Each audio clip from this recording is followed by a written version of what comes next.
சரி, இதுதான் 24வது அதிகாரம். ரொம்ப ஸ்பெஷல் நான் ஏன் சொன்னேன் அப்படின்னா, இதுல தான் என்ன அனுபவம் இருக்கு அப்படின்னு பார்த்தீங்கன்னா, சீனாய் கொடுமுடி அனுபவம்.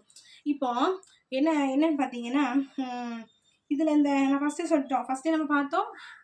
நம்ம போன வாரத்துல நம்ம பார்த்தோம். மோசே ஐயாவுக்கும் தனியா ஆண்டவர் தனிப்பட்ட அவர் இதயத்துல தனிப்பட்ட இடம் வச்சிருக்காரு. ஏன் அப்படின்னா, சாக்ரிஃபைஸ் பண்ணனால நம்ம வந்து அவர் ஆண்டவர் இதயத்துல ஒரு தனி இடம் பிடிச்சிருக்காரு அப்படின்னு சொல்லி பார்த்தோம். அதே மாதிரி இங்க 70 பேர் அந்த மூப்பர்கள் போறாங்க.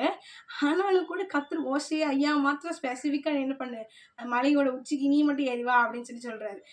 அதுக்கப்புறம் இந்த 70 பேர் ஆனாலும் கொஞ்சம் ஸ்பெஷல் தான். ஏன்னா அவங்க ஏசப்பாவுடைய பாதத்தை தரிசிச்சுட்டாங்களே. என்ன அதுக்கப்புறம் என்ன நடக்கும் பார்த்தீங்கன்னா, இப்ப மோசே ஐயா கிட்ட சொல்றாரு, நீ 40 நாள் இரு. அப்ப என்ன சொல்றாரு, காத்திருக்க சொல்றாரு. நம்மளால முடியுமா? நேத்திக்கு தான் எங்களுக்கு விடுதலை முகாம் நடந்துச்சு. அப்போ உள்ள மெசேஜ்ல என்ன சொன்னாங்க அப்படின்னா, நம்மளால 40 நாள் இப்படி காத்திருக்க முடியுமா? 40 நாள் அவருக்கு பசிச்சிருக்குமா? தண்ணி தாகம் எடுத்திருக்குமா? ஐயோ! போர் அடிக்குமே நெனச்சாரா? இப்போ நமக்கு 3 மணி நேரம், 5 மணி நேரம் ஜெபம் சொன்னாலே, ஐயய்யோ! 5 மணி நேரம் ஜெபமா?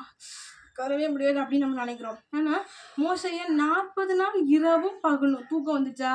டயர்ட் ஆனாரா? இப்படி நெறைய கேள்விகள் இருக்கு.